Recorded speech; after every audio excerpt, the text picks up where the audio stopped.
All right. Well, welcome to the Future Let's Play. This is going to be very much off the cuff, unscripted. Um, let's see here.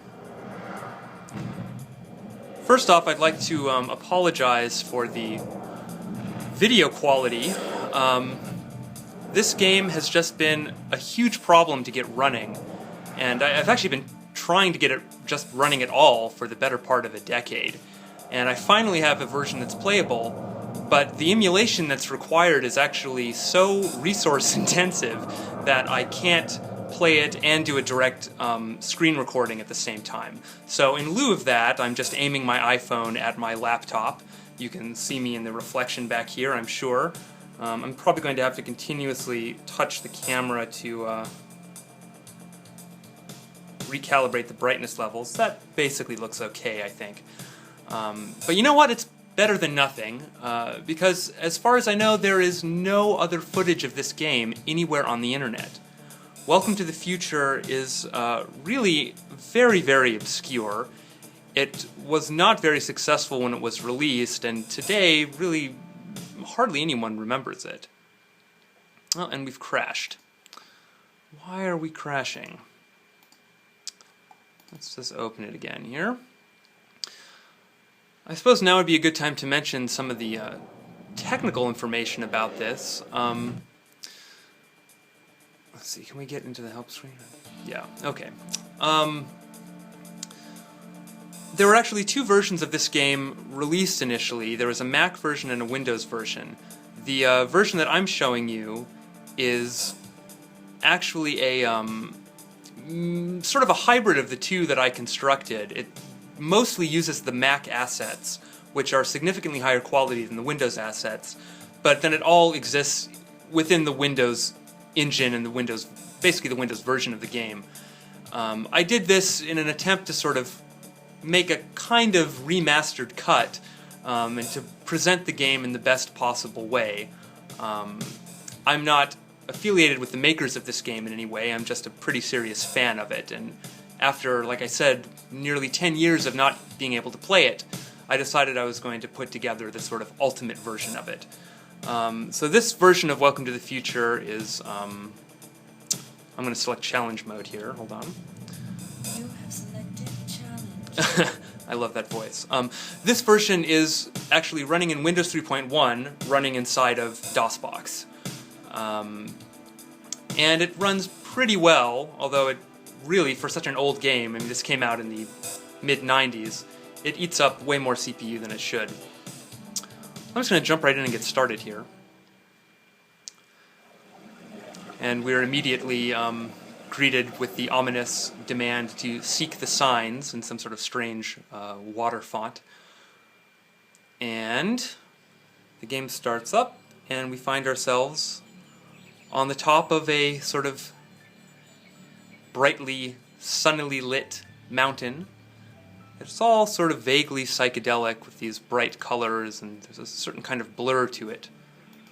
I happen to know that these are actually photographs of a real hiking trail in Malibu, and you could actually go and hike this trail, and it would basically map out to the geography that's presented in the game. Some liberties have been taken with the space, I would imagine, but from my research, it seems to be basically intact. I think this really just is the trail. I'm going to turn up the sound for a moment here so you can hear the sort of soft rock that's being pumped into our veins.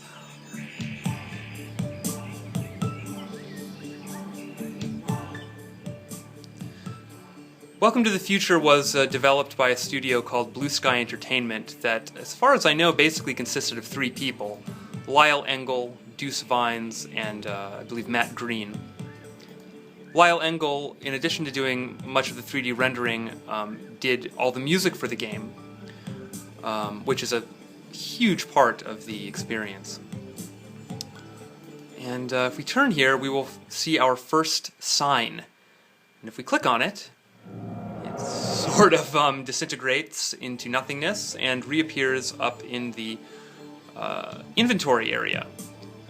Basically, Welcome to the Future is structured like a maze.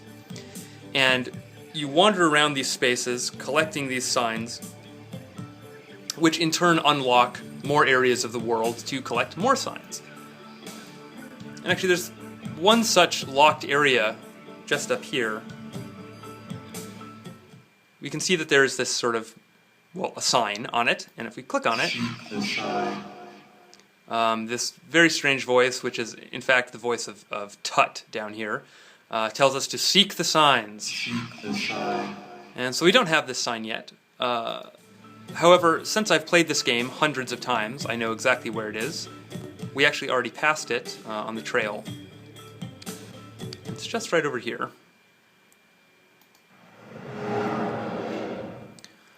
What do these signs mean? Why are they shaped the way they're shaped? Who knows? But they essentially work like keys. So now that we have them, we can go back over to this little mound. And when we click it, it opens up into this highly mechanical chrome interior chamber with a robotic arm that extends to provide us with a piece of the voyage. What is the voyage, you ask? Well, the voyage is essentially a psychedelic sort of surf rock music video that plays at the end of the game. And in order to experience the voyage, we have to collect all of the letters that spell voyage. I know that looks like an S, but actually it's meant to be a V. So that's our first voyage piece intact. The interior chamber of that rock, by the way, is foreshadowing something we'll experience a little bit later, which is a vast series of interconnected chambers and tunnels that compose the Welcome to the Future underworld. There's a nice little vista here.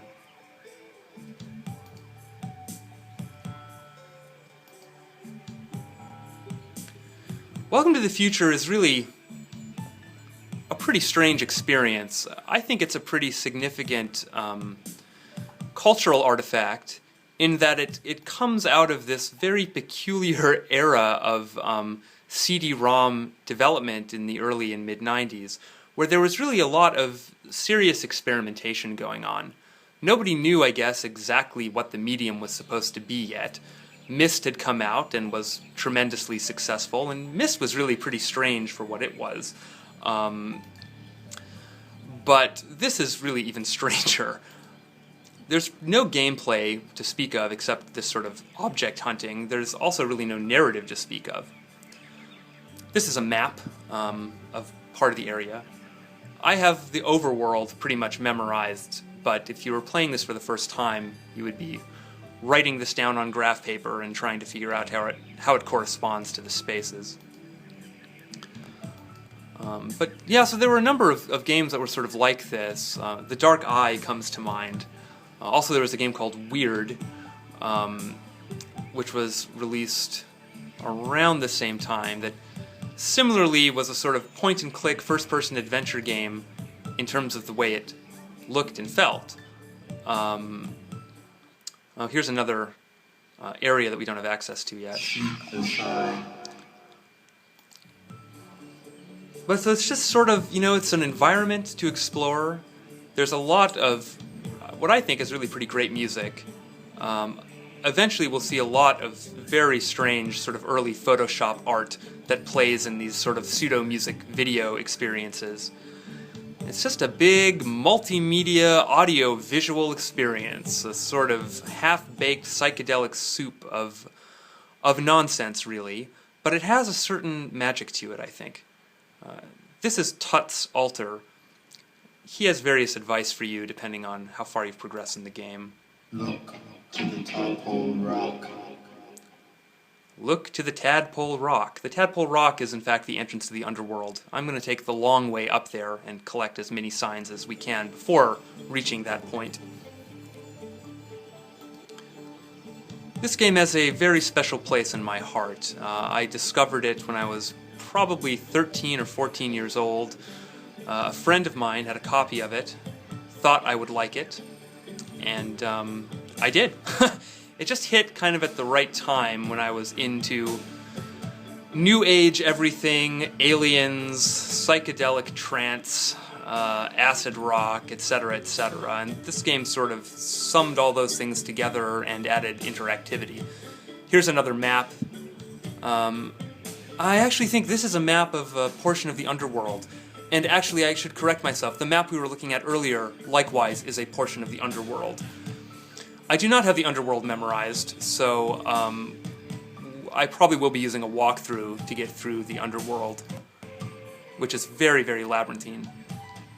Up here in the sky, however, is the map of the overworld. Can't really see it because iPhone, but let's see if I can get it to... There we go. You can sort of see the paths laid out there.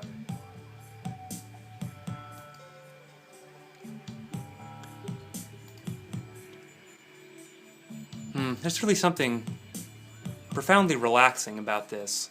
I don't know if it's the music.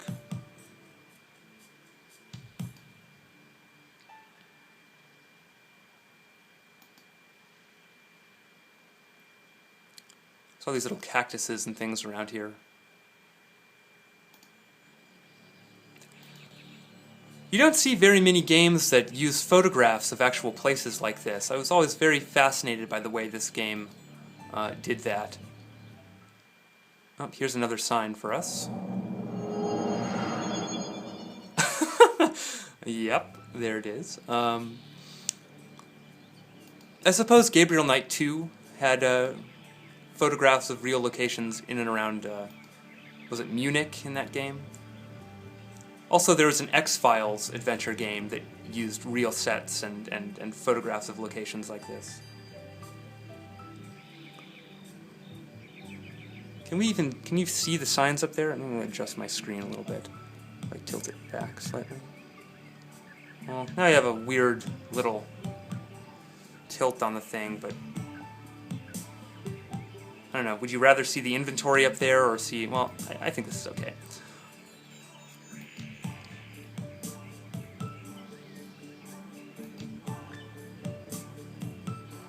We've already been up there. I think it's time to go back through the wooded area here.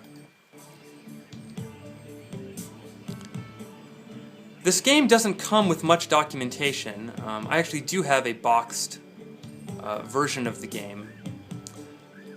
It comes with a jewel case that has essentially they're like liner notes. It just has some art from the game. It also has lyrics to a lot of the music from the game. We're back here at the fork now. I never remember which turn it is here that gives us our next voyage piece, but I think it's right here. Oh, not quite. Must be one more down the path here. I always thought this was kind of odd, whereas the first piece is locked behind some really elaborate electromechanical door in the side of a rock. This piece is just sort of floating here in the bushes, just waiting to be plucked like a nice red apple. Or something. Oh man, I am tripping balls. And there's the A in Voyage.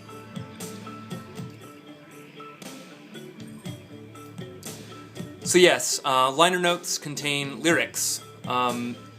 A lot of the music in this game has vocals in it, which is another very unusual thing. There is a sign up in the tree waiting for us.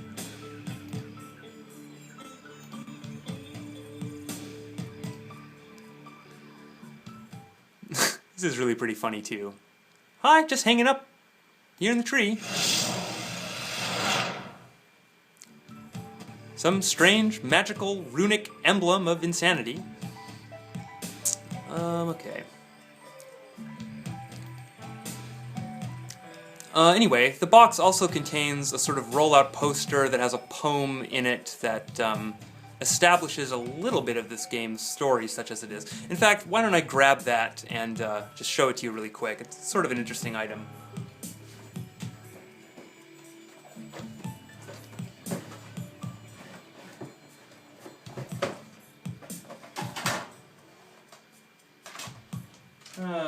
probably should have had this ready to go before I started recording, but okay, here it is. So there's two sides to this thing. First of all, we have this disc in the center, which is roughly the same size, literal, actual size of a CD-ROM. Actually, here is the game disc, so you can sort of see what it looks like. In the game, these discs function as teleporters, which is sort of an interesting metatextual element of the thing. The CD-ROM as portal into fantastical realm or alien world, literally appearing within the game. And we have some bad poetry. The travelers roamed through infinite time, recording their presence in symbols and rhyme.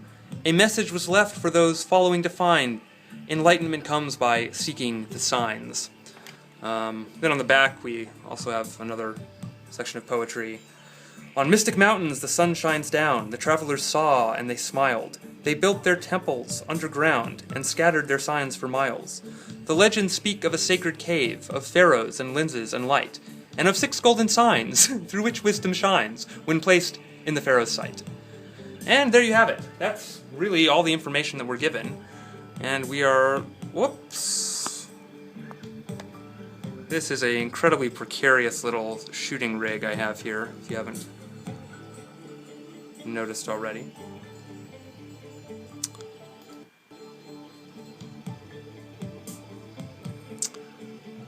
Who are we? Why are we here on top of this mountain? How many drugs have we ingested? These are all unknown, unanswered questions in Welcome to the Future.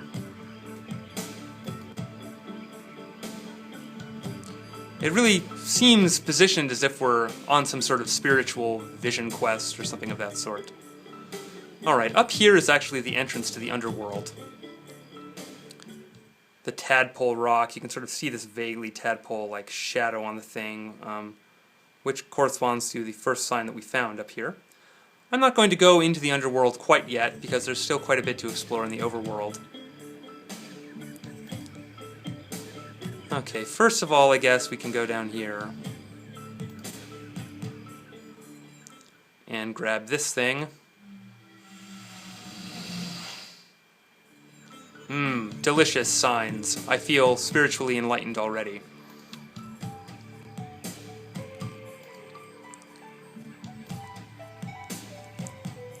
There's just an atmosphere to this game that is incredibly unique. I haven't seen it really replicated anywhere else. Part of that is that it's so slow-paced and just sort of... I'm not sure how to describe it exactly. There's just something floaty about the entire experience. I never understood exactly how the geography works here. It's like you pick up this sign, and then you somehow move through the rock, and you're out on this little vista. This is sort of the first, I don't even know what to call them exactly. I think of them almost as sort of hallucinations or trips. They sort of foreshadow and precede the voyage. And basically it's an opportunity to listen to the game's excellent soundtrack while looking at a lot of, well, what these days is incredibly dated-looking Photoshop art. But some of it's really quite arresting. It really runs the gamut from interesting to weird to funny to just impossibly retro. So let's just go ahead and start this, I guess. This one is the Electric Rain slideshow. It's the shorter of the two.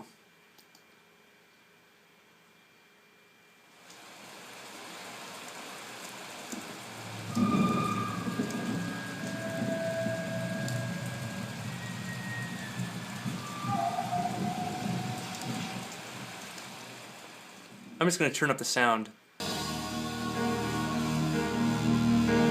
And shut up so we can enjoy the electric rain.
And there we go.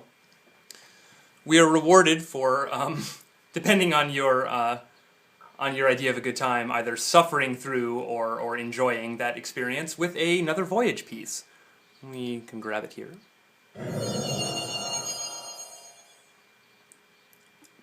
In my opinion, I enjoy those very much. I've watched them many, many times.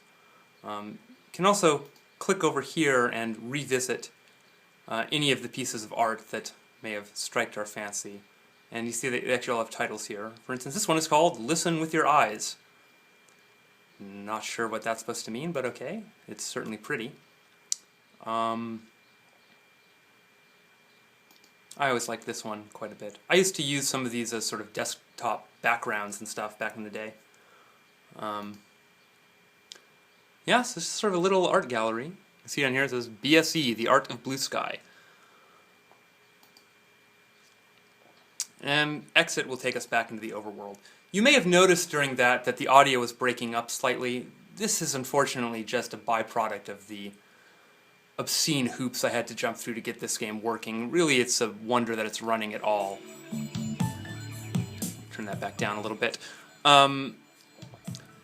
If I start my computer up on a complete clean run and sort of jump right into these things, they can run basically with no audio interrupts, but and in fact, I think before we get to the next one, I might restart my computer to try and make it run a little smoother.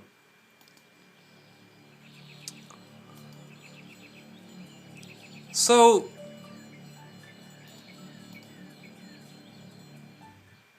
do we have the sign for this? No, we don't. Seek the sign. This is actually a sort of like a CD player where you can listen to any track on the Welcome to the Future soundtrack. So, what is Welcome to the Future? What is Blue Sky Entertainment? My theory is that Blue Sky wasn't really a game development studio. I think Blue Sky was basically a band, and Welcome to the Future is sort of the most intense, extreme enhanced CD of all time.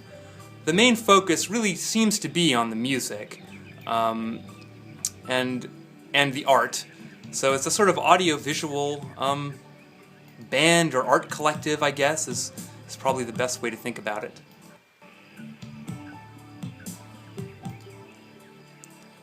Pretty much nobody liked this game. Sometimes I think I'm the only person who's ever played it. I've actually never met another person in real life who's played it, well, except for the people that I've introduced it to, of course. Here's that sign. Yay. And I think that completes our signs. At this point, I'm going to sort of backtrack a little bit.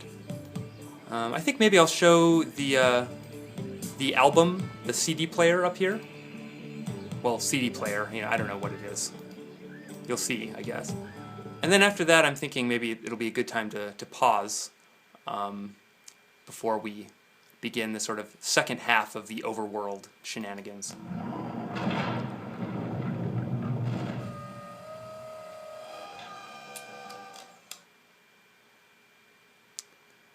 Here we go. Some of these songs don't appear anywhere else in the game except in this little player. The Pulse is a song like that. I guess I'll play the Pulse, and then that'll be it for this video. So come back for part 2 if you've been at all interested in this.